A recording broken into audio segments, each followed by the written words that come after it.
Motivasi digunakan untuk menjaga dan mengorganisasi pandangan terhadap dunia. Nih contohnya di sini, konsumen yang menganggap bahwa sereal yang biasa dia konsumsi untuk sarapan sangat bergizi, nah, seperti itu.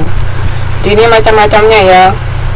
Pokoknya ingat nanti ke depan juga kita sering membahas yang namanya kognitif afektif. Jadi kalau kognitif itu apa, afektif itu apa? Jadi saya bilang apa? Kognitif itu apa, afektif itu apa? Yo.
Halo? Halo? Masih bisa dengar saya?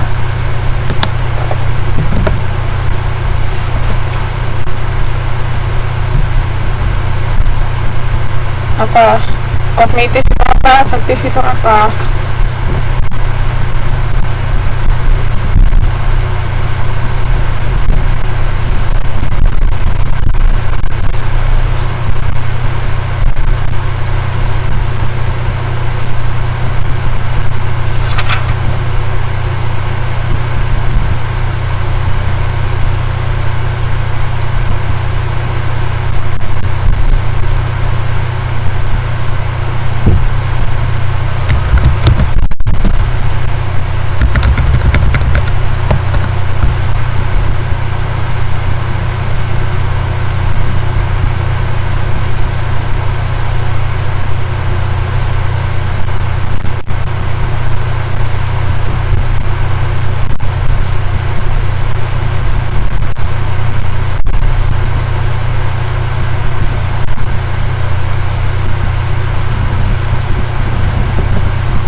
Halo?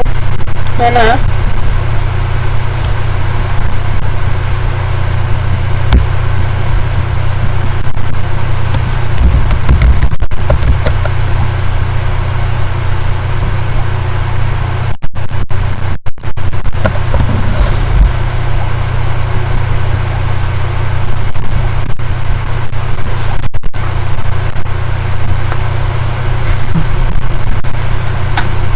Yang lain?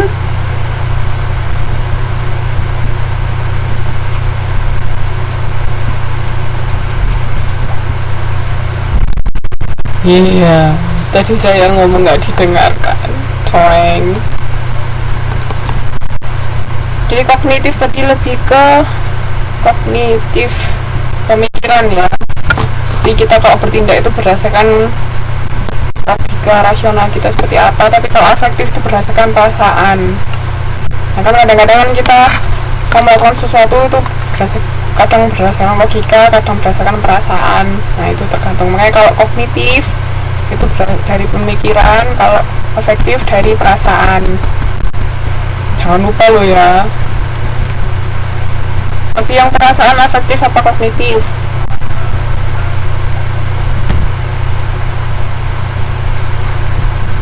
Yang perasaan afektif apa kognitif?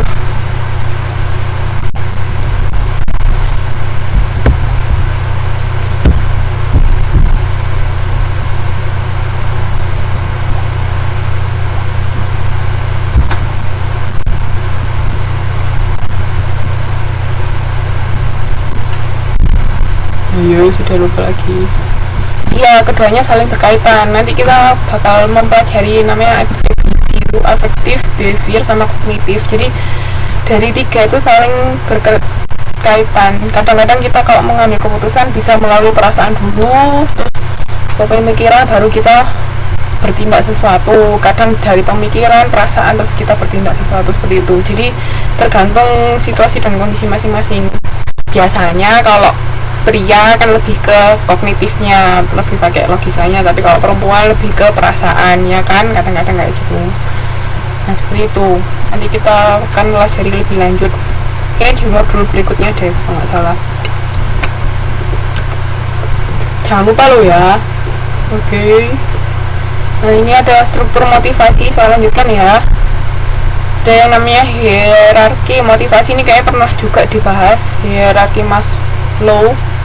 Hierarki tentang kebutuhan kita, jadi kebutuhan fisik, kebutuhan rasa aman, kebutuhan sosial, psikologis, ego, sama aktualisasi diri. Itu kayaknya sudah pernah kita bahas, jadi kalau lewatin ya.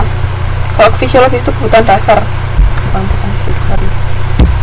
Terus habis itu yang kedua ada dari McClellan, yaitu teori motivasi.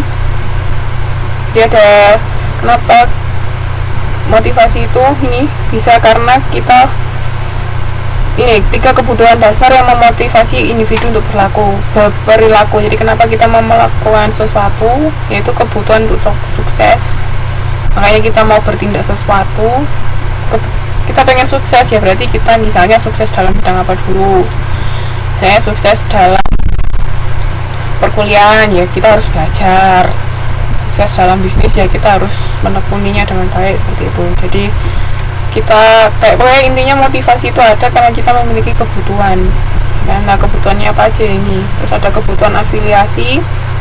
Itu afiliasi itu berarti kebutuhan untuk berhubungan dengan orang lain, lebih ke manusia ke manusia. Terus kalau kebutuhan kekuasaan, yaitu berarti ingin memiliki kekuasaan atau mengontrol orang-orang di sekitarnya.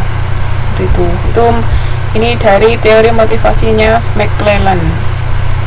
Pokoknya ingat ya, kenapa kita memiliki motivasi? Karena kita punya kebutuhan dan ada dorongan untuk memenuhi kebutuhan tersebut.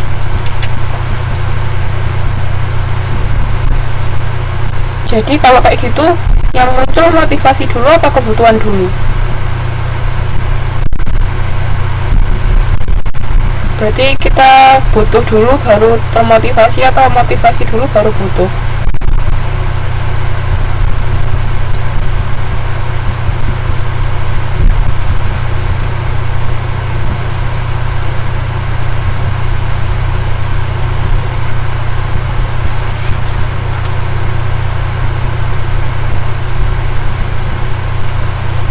Yakin motivasi dulu? Kita butuh dulu apa kita punya motivasi dulu? Kalau kita punya motivasi tapi nggak ada kebutuhan, terus apa yang bisa memotivasi kita? Ayo.